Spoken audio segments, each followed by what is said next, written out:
You ever spend weeks running research, synthesizing insights, building a clean, thoughtful case, only to hear this in a meeting? Yeah, but I talked to one customer who hated it. And suddenly, everything shifts. Months of patterns get outweighed by one conversation.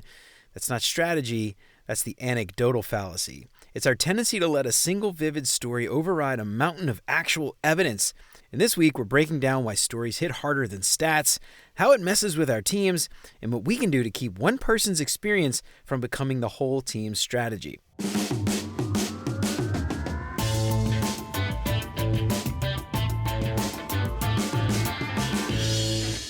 What's up, UX fam? Welcome to another edition of the Cognition Catalog, where every week or so, we'll dig into a new cognitive bias and explore how that bias can impact how our team works together and what we can do to ensure we don't get caught up in the pitfalls. Because working with people is hard, and the more insights we have into the human condition make it just a little bit easier.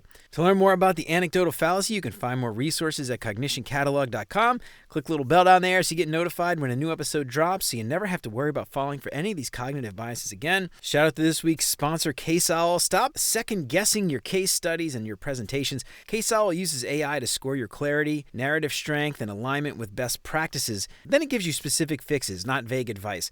Try it for free at caseowl.com or use my code BeyondUX for 50% off. That's caseowl with 2 O's.com. And as always, thanks so much to Chris, Sirikwan, Stacy, Radu, Megan, Andrew, John, Mark, Kevin, Jason, Michelle, Marty, Tino, Adina, and Zoe for all their support. And for more information on how you can support the show and help more people find out about what we're doing, make sure to check out beyonduxdesign.com/support. And of course, if you think the show is worth sharing, then for the love of God, tell your mom and them. So we've all been there. You're sitting in a meeting. Maybe it's a design review. Maybe it's a retro. Maybe it's a roadmap discussion. The team has done the work. They do the research. There's data. There's dashboards full of signals pointing in a clear direction. And then somebody shares a story. My neighbor tried to sign up and couldn't figure out the flow. I saw a post on Reddit where someone said the onboarding was confusing. A friend of mine works in fintech and they said nobody uses that pattern anymore. And suddenly the energy in the room kind of shifts. The data doesn't disappear, but it fades into the background. The story takes over, usually because it's very specific or because it's relatable. It feels real in a way that a chart or data never really will. That's the thing about anecdotes. They're not necessarily wrong. Maybe the neighbor did struggle. Maybe that one Reddit post had a point. But a single story isn't evidence. It's a data point of one. And when we treat it like it represents the whole picture, we're falling for the anecdotal fallacy. I've seen this play out more times than I can count. A stakeholder shares one piece of customer feedback from a sales call, and suddenly the team is redesigning a feature that 95% of users have no issues with. Or an engineer pushes back on a technology choice because they had a bad experience with it 3 jobs ago, in a completely different context on a completely different team. The story is compelling, so it wins, even when the data says otherwise. The hardest part is that it doesn't feel like a bias when it's happening. It feels like good judgment. It feels like common sense. It feels like you're being responsive and you're listening to real people. And that's exactly why it's so effective at throwing us off course. It never feels like a bias in the moment. Now, none of this means that we should ignore stories like these. Stories matter. They give us context that numbers never will. But there's a big difference between using a story to ask better questions and using a story to make the decision. One leads to better research. The other leads to chasing anecdotes. So what is the anecdotal bias? Well, we tend to let a single vivid story or personal experience carry more weight than a large body of statistical evidence.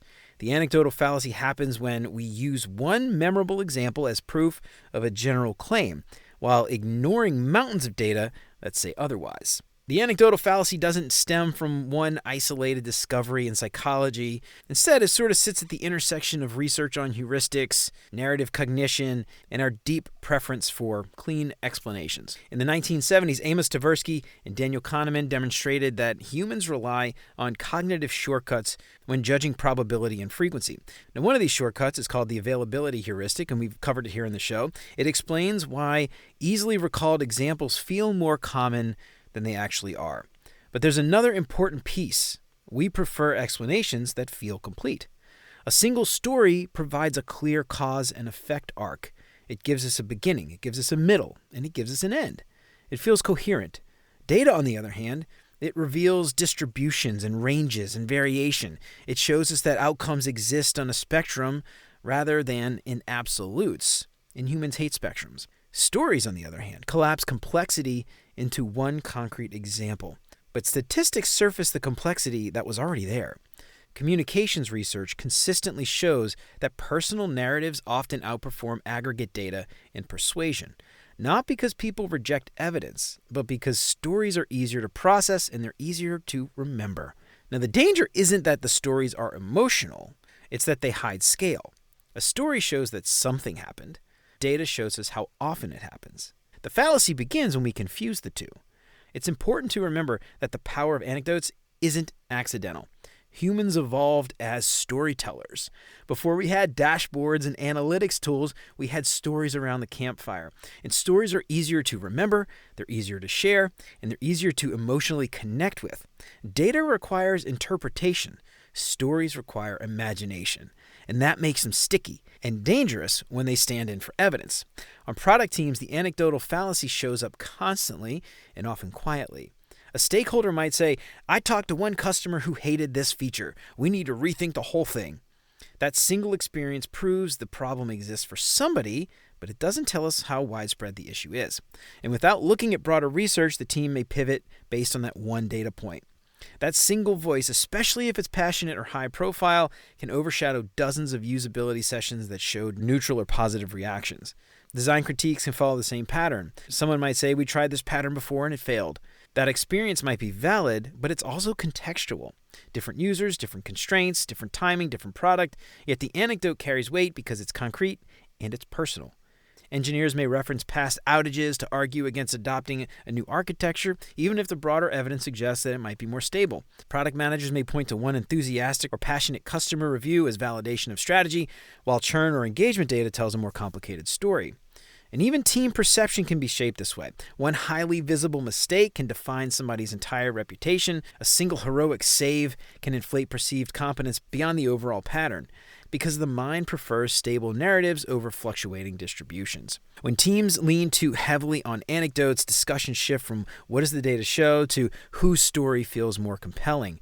The loudest or most emotionally compelling story can outweigh systematic evidence, and over time, this erodes trust in research and analytics, especially for UX teams trying to advocate for systemic insights. So here are a few key takeaways that you can try to keep from falling from the anecdotal fallacy. First, treat stories as hypothesis, not necessarily proof.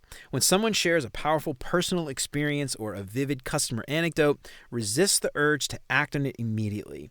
Instead, treat it like a hypothesis worth investigating. Ask, is this a pattern or an outlier? The story might be pointing to something real, but you won't know until you check it out. Building this habit, story first, then data, it helps your team stay grounded without dismissing the value of qualitative feedback.